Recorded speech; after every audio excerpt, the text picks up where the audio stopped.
बहू के हाथ। घर की बहू शीना को इस बात का बड़ा घमंड था कि जिस काम में वो हाथ डालती थी वो काम अच्छा हो ही जाता है। शीना की हर बात में हाथ का इस्तेमाल जरूर होता था।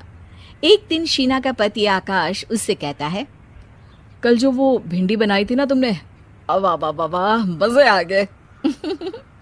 मैंने अपने हाथों से बनाई थी। मेरे हाथों में वैसे भी जादू है, जिस चीज को छू लेती हूँ सोना बन जाती है। अब ये थोड़ा ज्यादा हो रहा है।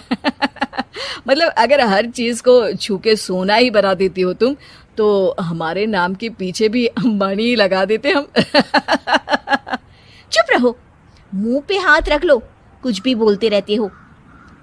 शीना की सास बगिया से पूजा के लिए फूल चुन रही थी।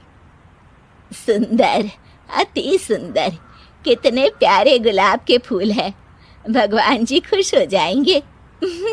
मैंने अपने हाथों से जो पौधा लगाया था, मेरे हाथों की कोई भी चीज बेकार नहीं जाती। हाँ बेटा, सही कह रही है। इसीलिए तो तुम्हारे पिताजी से मैंने अपने बेटे के लिए तुम्हारा हाथ मांगा था। और उन्होंने हाथों हाथ में मेरा हाथ आपकी बेटी के हाथ में दे भी दिया था। हाँ बेटा, वो तो है, पर मुझे ये बता, तू ये हर बात में हाथ क्यों बीच में लेकर आती है? माँ जी, पंडित जी ने हाथ मेरा देखकर नैनीताल में कहा था कि मेरे हाथ जगन्नाथ हैं, मेरे हाथों से कभी कोई काम नहीं बिगड़ेगा। तो मेरे हाथों की तारीफ तो मुझे करनी पड़ेगी ना। हाँ हाँ, ठीक ही कह रही हो वैसे। तो मिलाओ हाथ इसी बात पर। शीना को न सिर्फ इस बात पे गर्व था कि उसके हाथ से सब अच्छा होता है, बल्कि घर के सारे काम भी वो पहले अपने हाथ से करती, फिर कोई दूसरा उन कामों को कर पाता। एक दिन शीना कपड़े धो रही थी। अरे घर में वॉशिंग मशीन है तो सही, खुद क्यों थक रही हो? कपड़े पहले मेरे हाथ से धुलेंगे, फिर वॉशिंग मशीन से। पहले हाथ की सफाई, फिर मशीन की धुलाई। अगर आज डाकू गब्बर सिंह होता ना, तो वो ये हाथ मुझे दे दे ठाकुर तुमसे जरूर कहता, और मैं तो दिलवा भी देता तुम्हारे हाथ।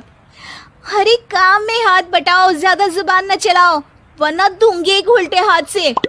क्या दोगी? कपड़े दूंगी, लो निचोड़ो। ऐसे ही एक दिन, अरे बहू, ये सोफे पर चढ़कर हाथ से पंखा क्यों घुमा रही हो? माँ जी, क्योंकि मेरे हाथ से घूमेगा तो ज्यादा अच्छे से हवा देगा। अरे बेटा, फिर तो तुम गाड़ी का पहिया भी हाथ से घुमा के मायके जाया करो। एक बार आकाश ने घर पर कार लाने की बात छेड़ी। माँ, सोच रहा हूँ कि एक कार लेकर आता हूँ। ले ले बेटा, क्यों नहीं? अरे पैसे हो तो हवाई जहाज भी ले लेना। हाँ, पैसा तो हाथ का मेल है, ले लेते हैं। इस हाथ पैसे देंगी, उस हाथ कार ले लेंगी। मुझे तो लगता है कि बहू कार भी अपने हाथों से धक्का लगाकर घर लाएगी। वो तो नहीं करूंगी, लेकिन सबसे पहले स्टीयरिंग पर हाथ मैं ही लगाऊंगी, ताकि गाड़ी का आना शुभ हो। अरे घर ले आने तो दो, फिर हाथ लगा लेना। लेकिन शीना नहीं मानती। अगले दिन ही सब कार लेने जाते हैं। शीना सेल्समैन से कहती है, भैया ये कार बहुत पसंद है, पैक कर दो। अरे ओ भाग्यवान, 2 मीटर कपड़ा नहीं है जो पैक करवा ले, जरा चला कर तो देखने दो। यस सर, बिल्कुल, टेस्ट ड्राइव कीजिए ना। अरे नहीं नहीं, सबसे पहले मैं हाथ लगाऊंगी गाड़ी को, मेरे हाथ अच्छे हैं। अरे यार, हाथ तो मैं भी धोता ही हूँ, और आजकल तो सैनिटाइजर से भी धोता हूँ। मेरे काम में हाथ ना अड़ाओ। अरे टांग ना अड़ा होता है भाग्यवान, हाथ नहीं। शीना ड्राइविंग सीट पर बैठ जाती है और आकाश उसे गाड़ी के फंक्शंस समझाता है। देखो शीना, ध्यान रखना, ये है स्टीयरिंग, इससे राइट लेफ्ट जाएंगे।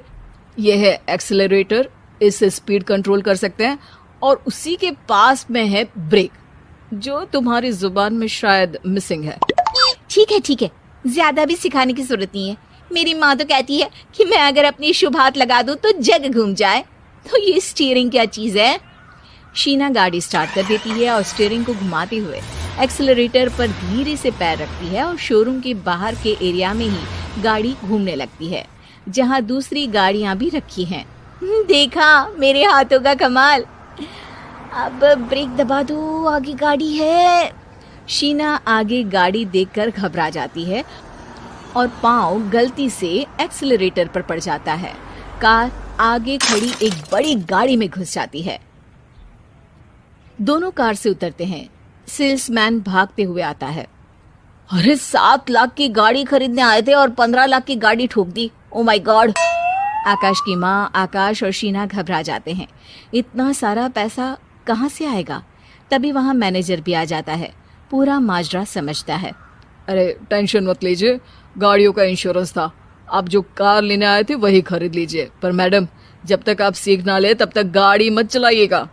अभी तो आपने गाड़ी बस ठोकी है, जिसका बीमा भी था, लेकिन सड़क पे चलते हर इंसान का बीमा नहीं होता। अरे मेरे हाथों से ठुक भी गया ना तो उसकी जिंदगी बन जाएगी, और अगर चला भी गया तो स्वर्ग ही पाएगा। मैनेजर साहब, मेरे हाथ में कोई दिक्कत नहीं है, वो तो बस पाँव गलत जगह पर चला गया था। शीना की बात सुनकर आकाश अपना सर पीटता है और उसकी सास अपने हाथ से खुद का मुंह छिपा लेती है और मैनेजर हाथ जोड़कर माफी मांग लेता है।